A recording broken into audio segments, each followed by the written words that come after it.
அனைவருக்கும் வணக்கம். மற்றொரு காணொலியில் சந்திப்பதில் மகிழ்ச்சி. இன்றைய தினம் எங்களது ஈஷா டாக் ஆரம்பித்து 2 மாதங்கள் நிறைவு பெற்றிருக்கிற ஒரு நிலையில் ஏறத்தாழ 30க்கும் மேற்பட்ட காணொலிகள் வெளியிடப்பட்டுள்ளன. உண்மையிலே ஒரு மகிழ்ச்சியான விடயம்.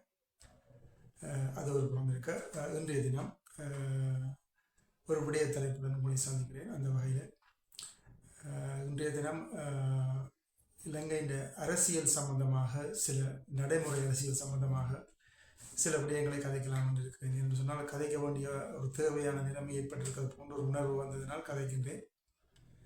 அந்த வகையில் இலங்கையில் எல்லோருக்கும் தெரியும், புதிய அரசாங்கம் ஒன்று பதவியேற்று ஏறத்தாழ 6-7 மாதங்கள் ஆகின்ற நிலைமையில் இலங்கையில் அண்மை காலங்களை அவதானித்தால் ஊடகங்கள் வாயிலாக மற்றும் கொழும்பு உட்பட்ட தலைநகர் பகுதிகளில் ஏற்படுகின்ற அசம்பாவிதங்களை உற்று நோக்கும் பொழுது இலங்கை மீண்டும் ஒரு பழைய நிலைக்கு செல்வது போன்ற ஒரு உணர்வு தான் ஏற்படுகின்றது. அனைவரும் மறந்த விடயம், கடந்த 1 மாத காலமாக பல துப்பாக்கி சூட்டு சம்பவங்கள் இலங்கையில் அரங்கேறி இருக்கின்ற ஒரு நிலைமையை நீங்கள் அவதானித்தீர்கள்.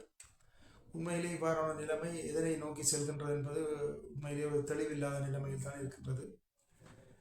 இதில் நாங்கள் இன்னொரு விடயத்தை அவதானிக்க வேண்டும். இலங்கையில் தற்போது இருக்கின்ற இந்த என்பிபி எனப்படும் தேசிய மக்கள் சக்தியின் இந்த அரசாங்கம் இலங்கையில் சுதந்திரம் அடைந்த காலம் முதல் இன்று வரையில் 2 பெரிய கட்சிகள் தான் மாறி மாறி இலங்கையை ஆட்சி செய்து வந்தன. அது எல்லோரும் அறிந்த விடயம். ஸ்ரீலங்கா சுதந்திர கட்சி என்ற ஒரு கட்சி, அது வேறு சில பெயர்களில் இருந்தாலும் ஐக்கிய தேசிய கட்சி என்ற இன்னொரு கட்சி, இவ்வாறாக 2 கட்சிகள் தான் மாறி மாறி ஆட்சி செய்து வந்தது என்பது நாங்கள் அனைவரும் அறிந்த ஒரு விடயம். ஆனால் ஒரு சிறிய கட்சியாக இருந்து கொண்டு, அதுவும் மக்களால் ஒரு காலத்தில் புறக்கணிக்கப்பட்ட ஒரு கட்சியாக இருந்து கொண்டு, முன்பு அது ஜேவிபி என்ற பெயரில் இருந்து பின்னை நாளில் அது தேசிய மக்கள் சக்தி என்பிபி என மாற்றமடைந்த ஒரு கட்சி ஒன்று மக்களால் தெரிவு செய்யப்பட்ட ஒரு அரசாங்கத்தை, அது ஜனாதிபதியாகவும் இருக்கலாம், பாராளுமன்ற தேர்தலாகவும் இருக்கலாம், முழுமையான மக்களின் ஆதரவுடன் வந்த ஒரு கட்சி என்ற ரீதியில் தற்பொழுது ஆட்சி அமைத்துக் கொண்டிருக்கின்றது. இந்த என்பிபி கட்சியினுடைய இந்த ஆட்சியில் ஒரு சிலர் கேட்கலாம், கடந்த 6-7 மாத காலமாக இந்த அரசாங்கம் என்னத்தை செய்திருக்கிறது என்று கூட கேட்கிறார்கள், பலர் கேட்கிறார்கள். உண்மையில் எனக்கு அதன் தாற்பயம் விளங்கவில்லை என்று சொன்னால், ஒரு அரசாங்கம் 6-7 மாதத்தில் ஏற்கனவே படு பாதாளத்தில் இருந்த ஒரு நாட்டை மிக விரைவாக முன்னுக்கு கொண்டு வருவது என்பது மிகவும் ஒரு ஒரு ஒரு கஷ்டமான நிலைமை. அதனால் நான் இங்கு குறிப்பிடும் விடயங்கள், நான் இங்கே ஸ்ரீலங்காவில் தற்போதுள்ள அரசாங்கத்திற்கோ அல்லது ஆட்சியாளர்களுக்கோ அல்லது பெரும்பான்மை இனத்தவர்க்கோ நான் ஆதரவான எந்த ஒரு கருத்தையும் தெரிவிக்கவில்லை. நடுநிலைமையாக எனது கருத்துக்களை மட்டுமே தெரிவிக்கின்றேன். எனவே இந்த தற்போதுள்ள இந்த ஆட்சியில் இருக்கின்ற இந்த என்பிபி அரசாங்கத்தை இந்த ஆட்சியிலிருந்து இல்லாமல் பண்ணுவதற்கு ஏற்கனவே பல முறையில் ஆட்சியில் இருந்த பெரும்பான்மை கட்சிகள் பல பிரயத்தனங்களை எடுத்து வருவது என்பது உண்மையிலே ஒரு இலைமறை காயாக நடைபெறுகின்ற ஒரு விடயம். நான் நினைக்கின்றேன் அதன் ஒரு வெளிப்பாடு தான் அண்மை காலங்களில் இலங்கையில் ஏற்படுகின்ற இந்த துப்பாக்கிச்சூடு சம்பவங்கள். பலர் இதுக்கு வேறு விதமான சாயம் பூசுவாய் முற்படலாம். அதாவது இலங்கையின் பாதாள உலகக்குழு மீண்டும் உயிர் பெற்றிருக்கின்றது, அதன் வெளிப்பாடு. இந்த அரசாங்கம் அதனை கட்டுப்படுத்த தவறியுள்ளது.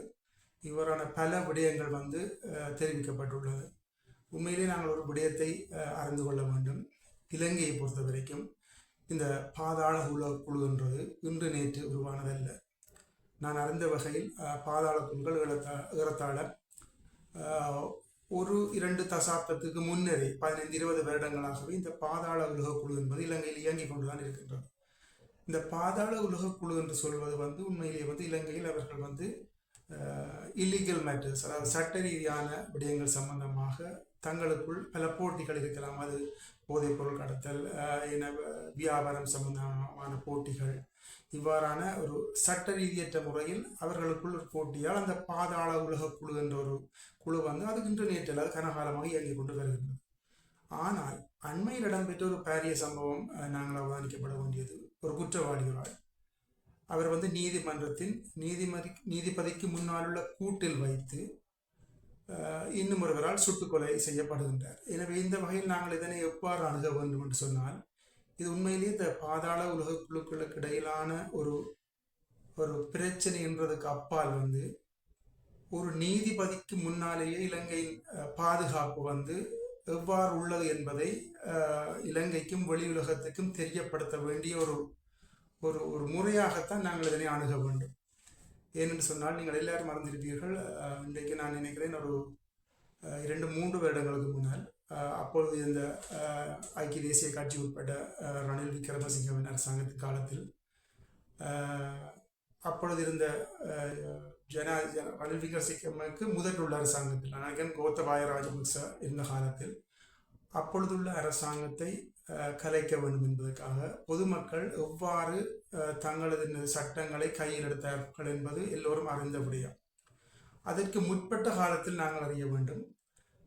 கொரோனாக்கு பிற்பட்ட காலத்தில் வந்து அந்த ஈஸ்டர் குண்டு தாக்குதல் என்ற ஒரு நேரத்தில் வந்து அந்த நேரத்தில் உள்ள அரசாங்கத்தை மலினப்படுத்துவதற்காக எவ்வாறாக ஒரு ஒரு சர்வதேச ரீதியில் வந்து ஒரு குண்டு தாக்குதல் ஒன்று இடம்பெற்று அப்போதுள்ள அரசாங்கத்தின் பாதுகாப்பு மிக மிக இழிவாக உள்ளது என்ற ஒரு தோற்றப்பாட்டை உருவாக்கி எவ்வாறாக அந்த அரசாங்கமும் கலைக்கப்பட்டது என்ற விடயம் உலகமே அறிந்த ஒரு விடயம். அதனை நாங்கள் புரிந்து கொள்ள வேண்டும்.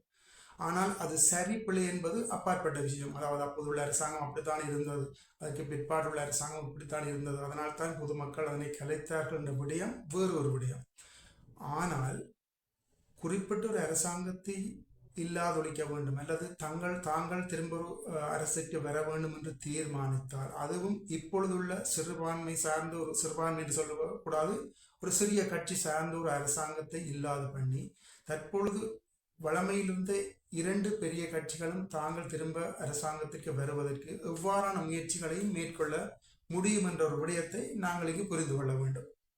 என்னென்னு சொன்னால், ஏற்கனவே அந்த 2 கட்சியிலும் உள்ள உயர் அரசு அதிகாரிகள் வந்து உண்மையிலேயே அரசியலிலே மிக பழுத்தவர்களாக இருப்பார்கள். எனவே அவர்கள் வந்து குறித்த அரசாங்கத்தின் சின்ன சின்ன இடைவெளிகள், அதாவது வந்து அந்த அரசாங்கம் எங்கே சில தவறுகளை அல்லது எங்கே சில பலவீனங்கள் இருக்கிறதோ அந்த வழியாக சென்று இந்த அரசாங்கத்தை வீழ்த்தலாம் என்ற ரீதியில் சில முனைப்பாடுகளை மேற்கொள்வதை நாங்கள் அவதானிக்கலாம். அதன் ஒரு வெளிப்பாடு தான் தற்பொழுது இந்த நாட்டில் பரவலாக இடம்பெறுகின்ற இந்த துப்பாக்கி சூட்டு சம்பவங்கள் மற்றும் பாதாள உலக குழுக்களின் வெளிப்பாடு என்பது வந்து, பாதாள உலக குழு இலங்கையில் உள்ள பிரச்சனை என்பது அது நேற்று இன்று வந்த பிரச்சனை இல்லாத ஒரு பழைய பிரச்சனை. ஆனால் இன்று அதனை கொண்டு வந்து அதனூடாக ஏற்கனவே ஈஸ்டர் தாக்குதலில் இலங்கை முழுவதும் உலக ரீதியில் இலங்கையின் பாதுகாப்பு கேள்விக்குறியாக்கப்பட்டது என்ற ரீதியில் அந்த அரசாங்கத்தை வீழ்த்தியது போன்று இப்பொழுது உள்ள அரசாங்கம் வந்து இலங்கையின் பாதுகாப்பு, இலங்கையின் சட்டத்தில் போதிய அக்கறை இன்மையாக தெளிவுபடுத்தி இந்த அரசாங்கத்தையும் இல்லாது செய்கின்ற ஒரு நடவடிக்கை ஆரம்பித்திருப்பதாக நாங்கள் அவதானிக்க வேண்டும்.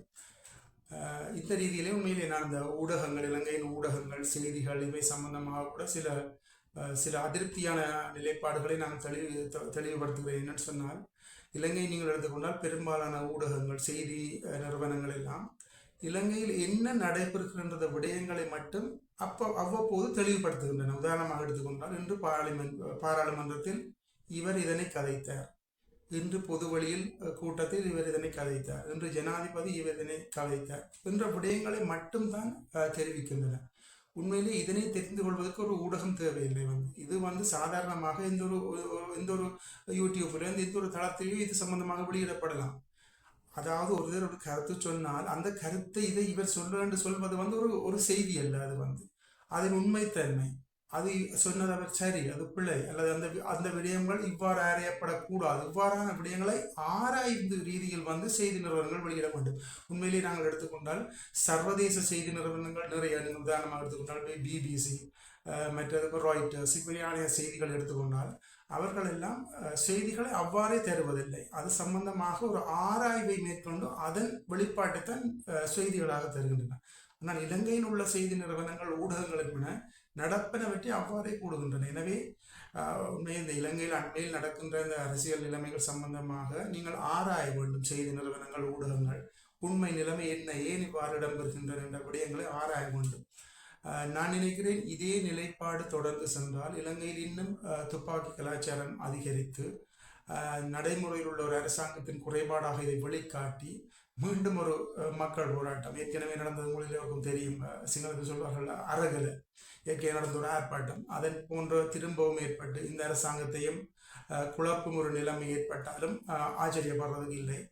உண்மையிலேயே ஒரு அரசாங்கம் சரிப்படை என்பதற்கு அப்பால் இலங்கை இருந்த நிலைமை, தற்பொழுது அந்த இலங்கையை கொண்டு செல்கின்ற முனைப்பு, இது சம்பந்தமாக நாங்கள் சில விடயங்களை ஆராய்ந்து பார்க்க வேண்டும். தற்பொழுதுள்ள அரசாங்கங்கள் அதனை இந்த வகையில் கொண்டு செல்கின்றன. நாங்கள் ஒரு விடயத்தை எடுத்து பார்க்க வேண்டும். இந்த வாகன இறக்குமதி என்பது இதற்கு முன்னுள்ள அரசாங்கம் சொன்னது 2040 மட்டும் எங்களுக்கு அது சாத்தியப்படாத என்ற ஒரு விடயத்தை தெரிவித்தார்கள். ஆனால் இன்று நேற்று உங்களுக்கு நீங்கள் அறிந்திருப்பீர்கள், நேற்று முந்தினாள் தொடக்கம் அம்பாந்தோட்டை துறைமுகம் ஏனைய துறைமுகங்களில் வாகனங்கள் எல்லாம் வந்திறங்குகின்றன. ஆகவே நாங்கள் சில விடயங்களை நடைமுறையோடு சீனிக்க வேண்டுமே தவிர பொதுப்படையாக எந்தவித கருத்துக்களையும் தெரிவிக்கக்கூடாது. எனவே இலங்கையின் அண்மைக்கால அரசியல் என்பது ஒரு சாதகமான போக்கை நோக்கி செல்வதாக தெரியவில்லை என்ற ஒரு பொதுப்பாடான கருத்தை தெரிவிக்கிறேன். மீண்டும் ஒரு காணொலியில் சந்திக்கலாம். உங்களிடமிருந்து விடைபெறுவது வர்ணம் வாகீசன். நன்றி, வணக்கம்.